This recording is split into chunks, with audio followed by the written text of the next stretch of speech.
अस्सलामुअलैकुम प्यारे दोस्तों, कैसे हैं आप सब। Welcome back to the story tellers. यार, मैं देखती हूँ कि आप लोग मेरी कहानियाँ तो बहुत शौक़ से सुनते हैं, लेकिन सब्सक्राइब करना भूल जाते हैं। ये थोड़ी ज़्यादती है ना। अगर आपको मेरा काम पसंद आता है तो प्लीज़ चैनल को सब्सक्राइब करके अपनी सपोर्ट दिखाएं, ताकि मैं आपके लिए ऐसी ही मज़ीद रूह कांप देने वाली कहानियाँ लाती रहूँ। तो अब मज़ीद वक्त ज़ाया नहीं करते, चलते हैं आज की वीडियो की तरफ।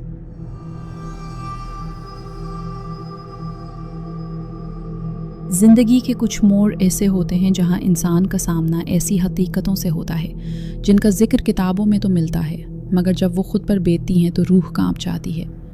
ये महज कहानियाँ नहीं, बल्कि अलीना और उनके घर वालों के वो तल्ख़ तजुर्बात हैं जो आज भी उनके जहनों में ताज़ा हैं। ये उन दिनों की बात है जब अलीना BA की तालिबा थी। पढ़ाई का शौक़ ऐसा था कि अक्सर घर की छत पर जाकर मुतालिया करती। वो बताती हैं कि शाम ढले बाल खुले छोड़कर छत पर बैठना उन्हें अच्छा लगता था, मगर यही वो गलती थी जिसने उन्हें एक आजमाइश में डाल दिया। अलीना कहती हैं कि उनकी अम्मी हमेशा उन्हें टोकती थी कि बेटी, मगरिब के वक्त छत पर मत रहा करो, ये वक्त ठीक नहीं होता। मगर अलीना उस वक्त नादानी में इन बातों को संजीदा नहीं लेती थी। एक दोपहर जब वो छत पर मौजूद सामने मस्जिद का खूबसूरत मंजर देख रही थी तो अचानक उन्हें महसूस हुआ जैसे किसी ने उनका हाथ इंतहाई मजबूती से पकड़कर अपनी जानिब खींचा है। वो बताती हैं कि वो गिरफ्त इतनी वाज़ेह थी कि उनके होश उड़ गए, हालांकि वहाँ दूर दूर तक कोई मौजूद नहीं था। इस वाक़े के कुछ माह बाद अलीना के मिजाज में अजीब गुस्सा और कंधों पर बोझ रहने लगा। जब मामला हद से बढ़ा तो किल्पी शरीफ के एक बुज़ुर्ग ने बताया कि उन पर एक नेक जिन का साया है जो उन्हें नमाज पढ़ते देखकर उनकी तरफ राग़िब हुआ। अलीना अल्हम्दुलिल्लाह 5 वक्त की नमाजी हैं और शायद इसी पाकीज़गी ने उन्हें किसी बड़े नुकसान से बचा लिया। अलीना अपने दादा का एक लर्ज़ा खेज़ किस्सा सुनाती हैं जो उनकी दादी अक्सर सुनाया करती थी। दादा अखबार के काम से वाबस्ता थे और रात 3 बजे काम ख़त्म करके साइकिल पर घर लौटते थे। एक रात सुनसान रास्ते पर उन्हें महसूस हुआ कि साइकिल बहुत भारी हो गई है। अलीना बताती हैं कि जब दादा ने पीछे मुड़कर देखा तो उनके हाथ पांव ठंडे हो गए। पीछे एक औरत बैठी थी जिसके पांव बिल्कुल उल्टे थे। दादा ने फ़ौरन कलाम पाक पढ़ना शुरू किया तो वो औरत चीख कर भागी और बोली, आज बच गया वरना गर्दन दबा देती। एक और अजीब वाक़या अलीना के चचू सरताज के हवाले से है। एक बार फजर के वक्त अलीना की दादी ने देखा कि सीढ़ियों पर कोई ऊपर की तरफ जा रहा है जिसने सफ़ेद पजामा पहना हुआ है। दादी को लगा कि शायद सरताज वापस आ गए हैं, मगर बाद में मालूम हुआ कि वो तो अपने ससुराल में थे और घर वापस ही नहीं आए।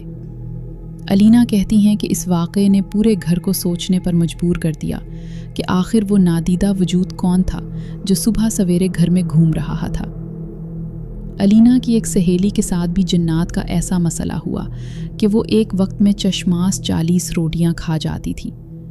अलीना कहती हैं कि शायद लोग इस बात पर यकीन ना करें, मगर एक इंसानी जिस्म के लिए इतना खाना नामुमकिन है जब तक कोई दूसरी कुव्वत इसे इस्तेमाल ना कर रही हो। इसी तरह अपनी नानी की वफ़ात का जिक्र करते हुए अलीना बताती हैं कि नानी के इंतकाल की अगली ही रात उनके कमरे का दरवाज़ा अचानक धम से खुद ब खुद बंद हो गया। जब सब ने डरते डरते दरवाज़ा खोला तो अंदर कोई भी नहीं था।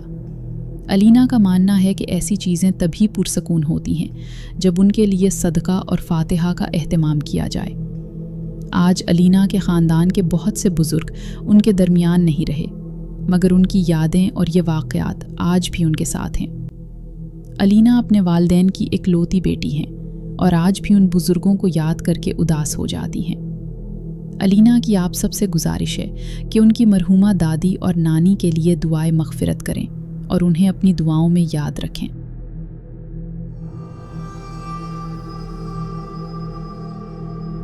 मेरा नाम आसिफ है और मैं सियालकोट का एक आम शहरी हूँ। ये वाक़या जो मैं आज बयान करने जा रहा हूँ, ये मेरे और मेरी फ़ैमिली के साथ पेश आया था जब हमने अपनी ज़िंदगी की जमा पूंजी लगाकर अपने ख्वाबों का घर बनाया था। मेरी फ़ैमिली में मेरी बीवी राबिया और मेरा 6 साल का बेटा एहसन शामिल है। हम सियालकोट के अंदरूने शहर की तंग गलियों और शोर व गल से तंग आ चुके थे, इसलिए हमने फ़ैसला किया कि शहर से थोड़ा हटकर नई बनने वाली एक हाउसिंग सोसाइटी में घर लिया जाए। ये सोसाइटी सियालकोट के बैरूनी इलाके में थी, जहां अभी आबादी ना होने के बराबर थी। जब हम वहाँ शिफ्ट हुए तो शुरू के दिन बहुत खुशी के थे। घर बिल्कुल नया था, हर कमरे से फ्रेश पेंट और नई लकड़ी की खुशबू आती थी। सोसाइटी का माहौल बहुत पुरसकून था, बल्कि अगर मैं सच कहूँ तो ज़रूरत से ज़्यादा खामोश था। हमारी गली में अभी सिर्फ हमारा ही घर मुकम्मल हुआ था। आसपास खाली प्लॉट्स थे जिनमें लंबी लंबी झाड़ियाँ और सरकंडों के पौधे अगे हुए थे। दिन के वक्त तो फिर भी दूर दराज से मज़दूरों की आवाज़ें आ जाती थीं जो दूसरी गलियों में काम कर रहे होते थे, लेकिन शाम ढलते ही वहाँ ऐसी वीरानी छा जाती थी कि इंसान को अपनी सांस की आवाज़ भी भारी लगने लगती थी। रात के वक्त सोसाइटी की स्ट्रीट लाइट्स अक्सर ख़राब रहती थी और घप अंधेरे में वो खाली प्लॉट्स और झाड़ियाँ बहुत डरावनी शक्ल इख्तियार कर लेती थीं। शिफ्ट होने के पहले हफ्ते सब कुछ नॉर्मल रहा। हम घर की सेटिंग में मसरूफ़ थे और बहुत खुश थे कि आखिरकार हम अपने घर में हैं। लेकिन दूसरे हफ्ते के आगाज़ में ही पहली अजीब चीज़ महसूस हुई। एक शाम जब मैं ऑफिस से वापस आया तो राबिया बहुत परेशान लग रही थी। उसने बताया कि ड्राइंग रूम से एक अजीब सी बदबू आ रही है। आसिफ, मैंने पूरा कमरा फिनॉल से धो दिया है, रूम स्प्रे भी किया है, लेकिन ये बदबू नहीं जा रही। राबिया ने नाक पर दुपट्टा रखते हुए कहा। मैं ड्राइंग रूम में गया तो वाकई वहाँ एक नागवार सी महक थी। ये बदबू किसी गंदगी या गटर की नहीं थी, बल्कि ऐसी थी जैसे गीली मिट्टी में कोई जानवर मरकर गुलसर गया हो। एक अजीब सी सलांद यानी रूट की बू थी जो सीधा दिमाग पर असर करती थी। हमने सोचा शायद नई कंस्ट्रक्शन की वजह से कोई चूहा वगैरह फॉल सीलिंग या किसी कोने में मर गया होगा। हमने पूरा कमरा छान मारा, फर्नीचर हटाकर देखा, लेकिन वहाँ कुछ भी नहीं था। खिड़कियाँ खोलने के बावजूद वो बदबू कमरे में बसी हुई थी। हमने उसे इग्नोर करने की कोशिश की कि शायद वक्त के साथ चली जाएगी, लेकिन मसला सिर्फ बदबू तक महदूद नहीं रहा। कुछ दिन बाद मैंने नोटिस किया कि मेरा बेटा एहसन, जो कि पहले अपने खिलौनों से खेलता रहता था, अब अपना ज़्यादा वक्त सीढ़ियों यानी स्टीयर्स के नीचे वाले हिस्से में गुजारता था। हमारे घर के डिज़ाइन में सीढ़ियों के नीचे एक छोटा सा स्टोर रूम बना हुआ था, जिसका दरवाज़ा हम अक्सर बंद रखते थे क्योंकि वहाँ फालतू सामान पड़ा होता था। एक दोपहर छठी का दिन था और मैं लाउंज में बैठा अखबार पढ़ रहा था। घर में खामोशी थी। अचानक मुझे एहसन की आवाज़ आई। वो किसी से बात कर रहा था। मैंने सोचा शायद राबा से बात कर रहा है, लेकिन राबा तो किचन में थी। मैं आहिस्ता से उठकर दबे पांव सीढ़ियों की तरफ गया। एहसन स्टोर रूम के बंद दरवाजे के बिल्कुल सामने खड़ा था और दरवाजे की तरफ मुंह करके धीमी आवाज़ में बोल रहा था। अच्छा, फिर क्या हुआ? एहसन ने मासूमियत से पूछा, जैसे कोई कहानी सुन रहा हो। फिर थोड़ी देर खामोशी रही, जैसे वो किसी जवाब का इंतज़ार कर रहा हो, और फिर वो बोला, लेकिन अब्बू कहते हैं ये हमारा घर है। ये सुनकर मेरे जिस्म में एक ठंडक सी दौड़ गई। मैंने फ़ौरन आगे बढ़कर एहसन को कंधे से पकड़ा। बेटा, किससे बात कर रहे हो? एहसन ने मेरी तरफ देखा। उसके चेहरे पर डर का कोई निशान नहीं था। उसने स्टोर रूम के दरवाजे की तरफ इशारा किया और बोला, अब्बू, वो अंकल है ना, वो बता रहे हैं कि ये उनका घर है और हम यहाँ क्यों आए हैं। मेरा दिल एक लम्हे के लिए रुक सा गया। कौन अंकल? यहाँ कोई नहीं है बेटा। मैंने स्टोर रूम का दरवाज़ा खोलकर दिखाया। अंदर सिर्फ पुराने डब्बे और मिट्टी थी। वो अभी यहीं थे। वो कह रहे थे कि उन्हें शोर पसंद नहीं है, एहसन ने जिद करते हुए कहा। मैंने उस वक्त एहसन को डांटा कि ऐसी झूठी कहानियां मत बनाओ और उसे वहाँ से हटा दिया। मेरा ख्याल था कि नई जगह है, बच्चा अकेला है, तो शायद इमेजिनरी फ्रेंड्स यानी ख्याली दोस्त बना रहा है। लेकिन राबा इस बात से बहुत डर गई थी। उसका कहना था कि बच्चे ऐसी चीज़ें महसूस कर लेते हैं जो हम नहीं कर सकते। उस दिन के बाद हमने स्टोर रूम को लॉक कर दिया, लेकिन मुझे अक्सर लगता था कि जब भी हम इस एरिया से गुजरते हैं तो कोई दरवाजे के दूसरी तरफ खड़ा हमारी तरफ देख रहा है। घर का माहौल अब वो पहले जैसा खुशगवार नहीं रहा था। ड्राइंग रूम वाली बदबू अब कभी कभी पूरे नीचे वाले फ्लोर पर फैल जाती थी और फिर अचानक गायब हो जाती थी। रातों को सोसाइटी का सन्नाटा और भी गहरा हो जाता था। असल खौफ का आगाज़ इस रात हुआ जब मैं पानी पीने के लिए उठा। रात के तकरीबन 3 बज रहे थे। राबिया और एहसन गहरी नींद में थे। मैं कमरे से निकलकर लाउंज में आया और फ्रिज से पानी की बोतल निकाली। पानी पीते हुए मुझे ड्राइंग रूम की तरफ से एक आवाज़ आई, ठप ठप ठप। یہ کسی کے چلنے کی آواز تھی، بالکل واضح قدموں کی آواز۔ ایسا لگا جیسے کوئی ننگے پاؤں گیلے فرش پر چل رہا ہو۔ میرا گلا سوکھ گیا۔ میں جانتا تھا کہ گھر کے مین ڈور کو میں نے خود لاک کیا تھا اور کھڑکیاں بھی بند تھیں، تو پھر ڈرائنگ روم میں کون ہو سکتا ہے؟ میں نے ہمت کی، موبائل کی ٹارچ آن کی اور آہستہ آہستہ ڈرائنگ روم کے دروازے کی طرف بڑھا۔ دل کی دھڑکن اتنی تیز تھی کہ لگ رہا تھا سینے سے باہر آ جائے گی۔ بدبو اس وقت انتہائی شدید تھی، اتنی کہ میرا دم گھٹنے لگا۔ میں نے ڈرائنگ روم کا دروازہ جو ہلکا سا کھلا تھا پورا دھکیلا اور ٹارچ کی روشنی اندر ڈالی۔ کمرہ خالی تھا، وہاں کوئی نہیں تھا۔ صوفے، ٹیبل، کرٹنز سب اپنی جگہ پر تھے۔ میں نے ایک گہری سانس لی کہ شاید میرا وہم تھا، لیکن جب میری نظر فرش پر پڑی تو میرے ہوش اڑ گئے۔ میرے پاؤں زمین پر جم گئے۔ ڈرائنگ روم میں لگائی گئی بالکل نئی سفید چمکدار ٹائلز پر پاؤں کے نشان تھے۔ یہ عام نشان نہیں تھے، یہ گیلے پاؤں کے نشان تھے، جیسے کوئی کیچڑ یا گندے پانی میں چل کر آیا ہو۔ اور سب سے خوفناک بات یہ تھی کہ وہ نشان دروازے سے شروع نہیں ہو رہے تھے، بلکہ کمرے کے بیچ میں سے شروع ہو کر سامنے والی دیوار کی طرف جا رہے تھے۔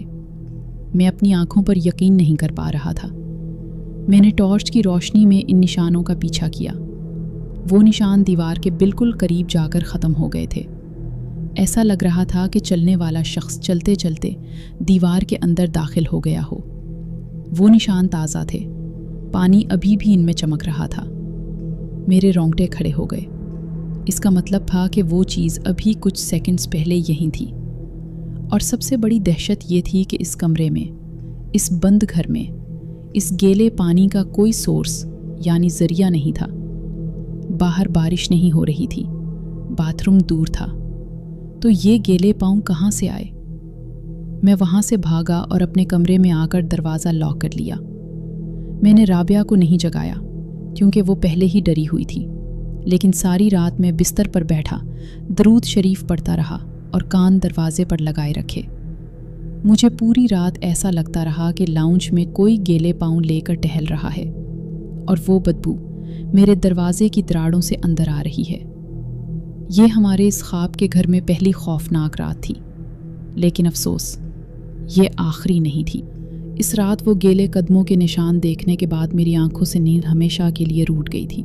صبح جب سورج نکلا تو اس کی روشنی میں بھی گھر کا وہ پہلے سا سکون واپس نہیں آیا۔ میں سب سے پہلے اٹھ کر ڈرائنگ روم میں گیا۔ وہاں فرش پر اب پانی تو سوکھ چکا تھا، لیکن ٹائلز پر دھندلے مٹی کے رنگ کے داغ ابھی بھی واضح تھے۔ اس سے پہلے کہ رابعہ انہیں دیکھتی اور سوال کرتی، میں نے جلدی سے پونچھا اٹھایا اور ان نشانوں کو صاف کر دیا۔ لیکن ان نشانوں کو صاف کرنے سے وہ خوف صاف نہیں ہوا جو میرے دل پر چھپ چکا تھا۔ اس دن کے بعد سے ہمارے گھر میں واقعات کی رفتار تیز ہو گئی۔ شروع میں جو چیزیں صرف محسوس ہوتی تھیں اب وہ دکھائی اور سنائی دینے لگی تھیں۔ سب سے پہلے بجلی کا مسئلہ شروع ہوا۔ ہم نے گھر میں بیسٹ کوالٹی کی وائرنگ اور امپورٹڈ لائٹس لگوائی تھیں، لیکن آئے دن بلب فیوز ہونے لگے۔ یہ عام فیوز ہونا نہیں تھا۔ اکثر شام کے وقت جب ہم لاؤنج میں بیٹھے ہوتے تو اچانک چھت پر لگا جھومت جھرملانے لگتا۔ لائٹس کی وولٹیج کبھی اتنی تیز ہو جاتی کہ آنکھوں کو چبھنے لگتی اور کبھی بالکل ڈم ہو جاتی۔ ایک رات تو حد ہی ہو گئی۔ میں اور رابعہ کھانا کھا رہے تھے کہ کچن کا بلب ایک دھماکے کے ساتھ پھٹا۔ کانچ کے ٹکڑے پورے کچن میں پھیل گئے۔ رابعہ بال بال بچی۔ ہم نے سوچا وولٹیج کا فلکچویشن ہوگا، لیکن الیکٹریشین نے آ کر چیک کیا تو بولا وائرنگ بالکل ٹھیک ہے۔ پھر پانی کا مسئلہ شروع ہوا۔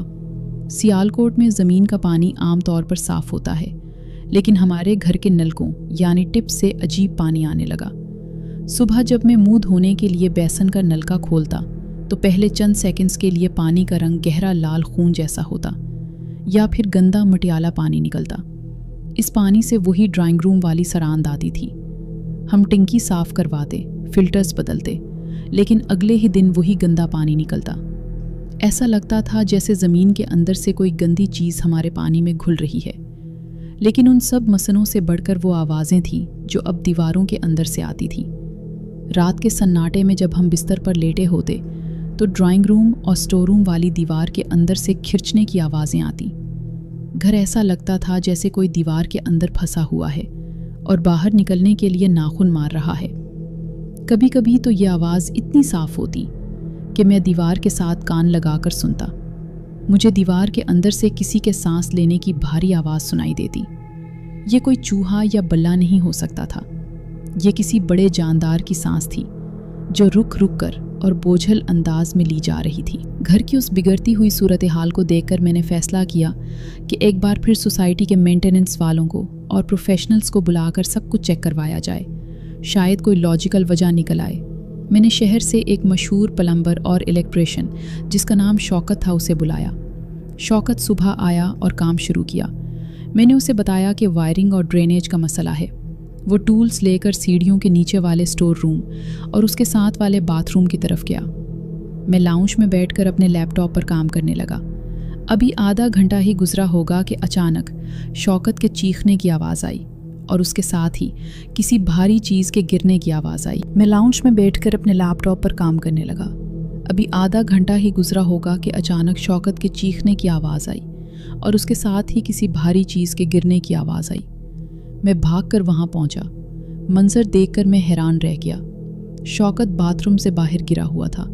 उसका टूल बॉक्स बिखरा पड़ा था और उसका चेहरा सफ़ेद, बिल्कुल कागज़ की तरह सफ़ेद हो चुका था। वो बुरी तरह से हाँफ रहा था और पसीने में शराबूर था। क्या हुआ शौकत भाई, करंट लगा है क्या? मैंने घबराकर उसे उठाने की कोशिश की।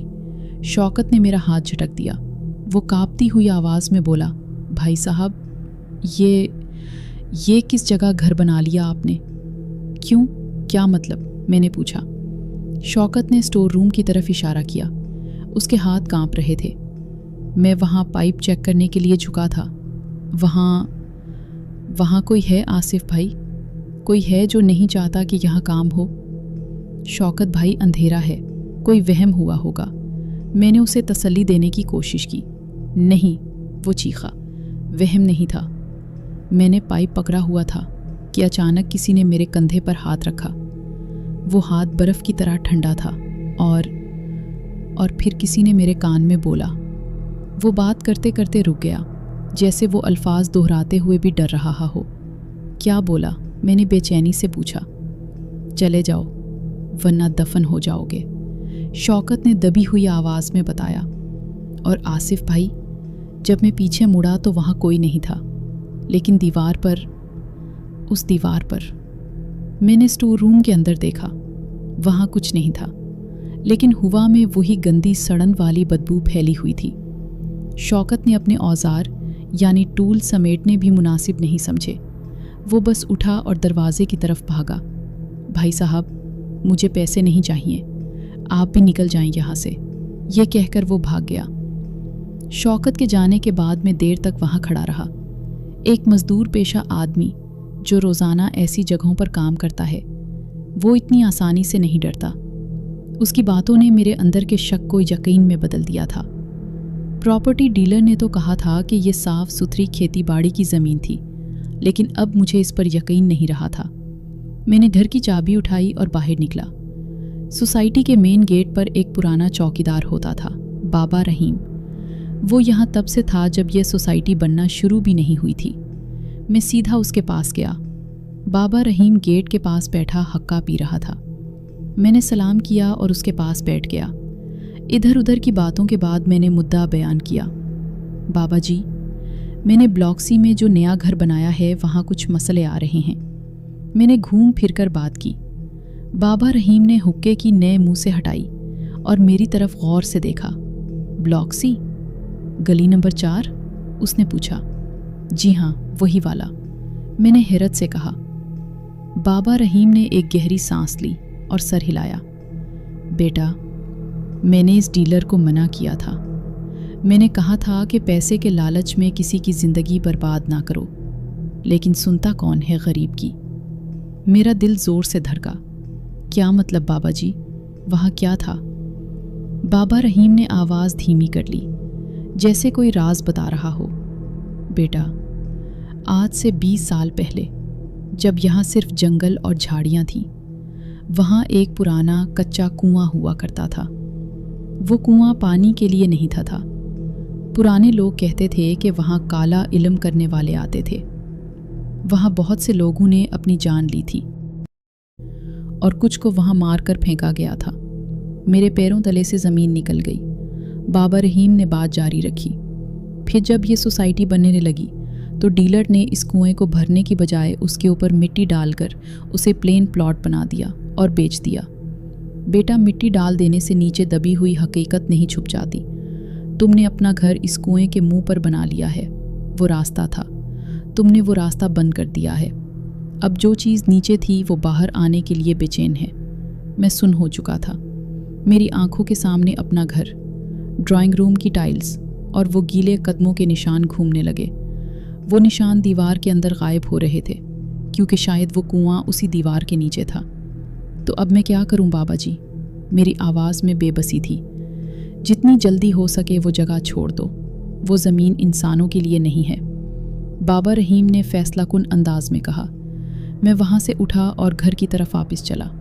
मेरे कदम मिन मिन भर के हो गए थे। जैसे जैसे मैं घर के करीब जा रहा था, मुझे लग रहा था कि मैं किसी कब्रिस्तान में दाखिल हो रहा हूँ। शाम हो चुकी थी, सूरज डूब रहा था और हमारी गली में वही मनहूस सन्नाटा छा गया था। जब मैं घर में दाखिल हुआ तो अजीब सी घुटन यानी सफोकेशन थी। राबिया किचन में रात के खाने की तैयारी कर रही थी और एहसन लाउंज में बैठा था। मुझे बाबा रहीम की बातें राबिया को बताने की हिम्मत नहीं हो रही थी। मैं अभी सोच ही रहा था कि क्या करूं कि अचानक किचन से शोर आना शुरू हुआ। पहले बर्तनों के खड़कने की आवाज़ आई, छिन छिन। राबिया, क्या हुआ? मैंने लाउंज से आवाज़ दी, लेकिन जवाब में राबिया की चीख सुनाई दी। आसिफ, आसिफ जल्दी आ। मैं भागकर किचन की तरफ लपका। दरवाजे पर पहुंचकर जो मंजर मैंने देखा वो मैं मरते दम तक नहीं भूल सकता। राबिया किचन के बीच में खड़ी थी। खौफ से उसका चेहरा जर्द था और वो दीवार से चिपकी हुई थी। किचन की कैबिनेट्स यानी अलमारियां वो खुद ब खुद खुल और बंद हो रही थी। ठक ठक ठक। कैबिनेट्स के दरवाजे इतनी ज़ोर से मारे जा रहे थे कि लग रहा था लकड़ी टूट जाएगी। ये हुआ नहीं थी। किचन की खिड़कियां बंद थीं। कोई नादीदा ताकत उन्हें पूरी कुव्वत से पीट रही थी। राबिया, बाहर निकलो, मैं चलाया। मैं अभी आगे बढ़ने ही लगा था कि किचन के काउंटर पर पड़ा हुआ एक भारी शीशे का ग्लास हुआ में उठा। वो खुद ब खुद उठा। एक लम्हे के लिए हुआ में रुका और फिर पूरी ताकत से राबिया की तरफ फेंका गया। राबिया ने चीख मारकर सर झुका लिया। जग उसके पाँव के करीब ज़मीन पर लगा और चिकना चूर हो गया। कांच के टुकड़े उसके पाँव पर लगे और खून निकल आया। या अल्लाह! मैंने आगे बढ़कर राबिया को खींचा और किचन से बाहर निकाला। हम लाउंज में आए ही थे कि अब लाउंज की लाइट्स जलने बुझने लगें। फलक कर और फिर पटाख। लाउंज का मेन बल्ब फट गया और हम अंधेरे में डूब गए। अब सिर्फ ड्राइंग रूम से आती हुई स्ट्रीट लाइट की हल्की सी रोशनी थी और उस नीम अंधेरे में हमने सुना। ड्राइंग रूम से वही गीले कदमों की आवाज़ आ रही थी, ठप ठप ठप। इस बार वो आवाज़ ड्राइंग रूम तक महदूद नहीं थी। वो दरवाजे से निकलकर लाउंज की तरफ आ रही थी, हमारी तरफ। मैंने फ़ौरन एहसन को उठाया, राबिया का हाथ पकड़ा और हम तीनों ऊपर वाले कमरे यानी अपर फ्लोर बेडरूम की तरफ भागे। हम कमरे में दाखिल हुए और दरवाज़ा लॉक कर दिया। हम तीनों बिस्तर पर दबक गए। राबिया रो रही थी और एहसन बिल्कुल खामोश था, बस दरवाजे को घूर रहा था। बाहर लाउंज में नीचे से शोर आ रहा था, चीज़ों के टूटने की आवाज़ें, फर्नीचर के घसीटने की आवाज़ें। ऐसा लग रहा था कि नीचे कोई तूफ़ान आया हुआ है और इन सब आवाज़ों के बीच में वही खिंचने की आवाज़, खर खर। लेकिन इस बार ये आवाज़ हमारे बेडरूम के दरवाजे के बाहर से आ रही थी। कोई हमारे दरवाजे के बाहर खड़ा था। कमरे का दरवाज़ा हिलने लगा। हैंडल नीचे हुआ, फिर ऊपर, फिर नीचे। कोई दरवाज़ा खोलने की कोशिश कर रहा था, हालांकि मैंने कंडी लगाई हुई थी। और फिर दरवाजे की दूसरी तरफ से एहसन की आवाज़ आई, अब्बू दरवाज़ा खोले। मैं हैरान रह गया। मैंने बगल में देखा, एहसन तो मेरे साथ बिस्तर पर बैठा था। अगर एहसन मेरे साथ है तो बाहर एहसन की आवाज़ में कौन बुला रहा है? ये सोचकर मेरे रोंगटे खड़े हो गए। बाहर वाले एहसन ने फिर पुकारा, लेकिन इस बार आवाज़ में गुस्सा था। अब्बू दरवाज़ा खोले, मुझे अंदर आना है। ये आवाज़ एहसन की थी, लेकिन लहजा किसी शैतान का था। दरवाजे पर धक धक की आवाज़ें आने लगी, जैसे कोई लात मार रहा हो। ہم تینوں نے ایک دوسرے کو پکڑ لیا اور اونچی آواز میں آیت الکرسی پڑھنا شروع کر دی۔ وہ رات وہ قیامت کی رات تھی۔ بیڈ روم کے دروازے کے باہر سے آتی ہوئی وہ آواز جو بالکل میرے بیٹے احسن کی تھی، لیکن اس کا لہجہ کسی درندے جیسا تھا۔ اس نے ہمارے دلوں کو دہشت سے نچوڑ دیا تھا۔ تقریباً آدھا گھنٹہ یہ سلسلہ چلتا رہا، پھر اچانک دروازے پر پڑنے والی ضربیں رک گئیں۔ باہر مکمل خاموشی چھا گئی۔ میں نے ایک لمحہ بھی ضائع نہیں کیا۔ میں نے رابعہ اور احسن کو کہا کہ وہ وضو کریں اور قرآن پاک پڑھنا شروع کریں، میں ابھی آیا، میں نے کہا اور گھر سے باہر بھاگا۔ گلی میں صبح کا اجالا پھیل چکا تھا، لیکن ہمارا گھر ابھی بھی تاریکی میں ڈوبا لگ رہا تھا۔ میں سیدھا قریبی مسجد میں گیا۔ وہاں کے امام صاحب مولانا طارق ایک بہت ہی نیک اور پرہیزگار انسان مشہور تھے۔ میں نے انہیں نماز کے بعد روکا اور ہانپتے ہوئے سارا واقعہ بیان کیا۔ مولانا طارق نے میری بات غور سے سنی۔ ان کے چہرے پر تشویش گہرا گئی۔ آصف بیٹا، یہ معاملہ سنگین ہے۔ تم نے انجانے میں کسی ایسی چیز کو چھیڑ دیا ہے جو صدیوں سے سوئی ہوئی تھی۔ چلو میں تمہارے ساتھ چلتا ہوں۔ جب ہم گھر پہنچے تو مولانا طارق میں گیٹ پر ہی رک گئے۔ انہوں نے گھر کی طرف دیکھا اور ان کی آنکھوں میں ایک عجیب سی پہچان تھی۔ یہاں بہت بھاری پن ہے۔ رابعہ اور احسن ڈرائنگ روم کے دروازے پر کھڑے تھے، قرآن پاک ہاتھ میں لیے۔ مولانا طارق سیدھا ڈرائنگ روم کی طرف گئے۔ وہ دروازے پر کھڑے ہوئے اور آنکھیں بند کر لی۔ کچھ دیر بعد انہوں نے آنکھیں کھولی اور زمین کے بیچوں بیچ وہاں اشارہ کیا جہاں وہ گیلے قدموں کے نشان جا کر ختم ہوتے تھے اور جہاں ٹائلز پر داغ تھے۔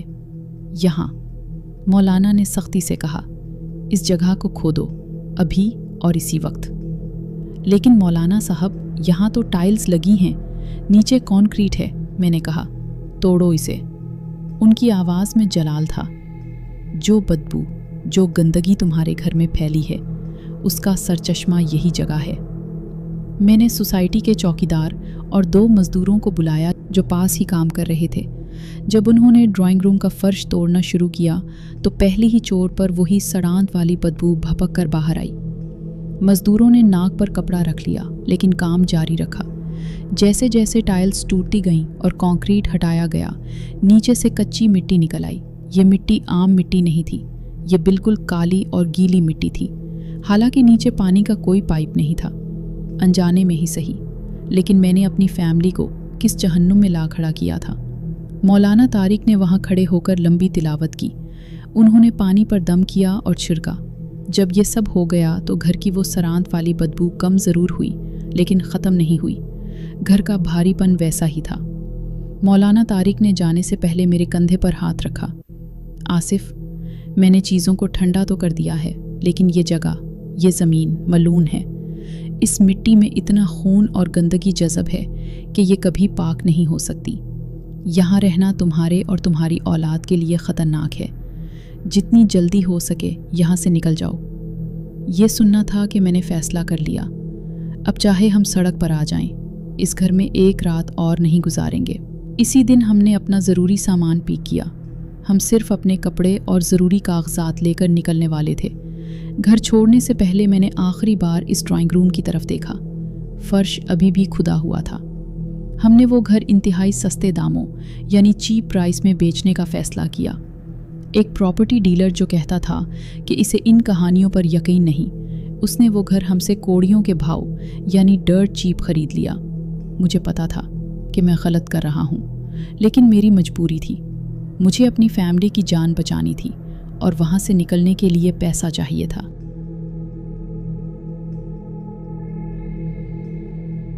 تو دوستو، یہ تھیں آج کی ہارر سٹوریز۔ امید ہے کہ آپ کو پسند آئی ہوں گی۔ ویڈیو کو لائک کر کے ہمیں سپورٹ کریں اور چینل کو سبسکرائب کر کے ہمیں کامنٹس میں بتائیں کہ اگلی کہانی کس موضوع پر سننا چاہتے ہیں۔ اپنا اور اپنے گھر والوں کا بہت خیال رکھیں۔ ملتے ہیں اگلی ویڈیو میں۔ اللہ حافظ۔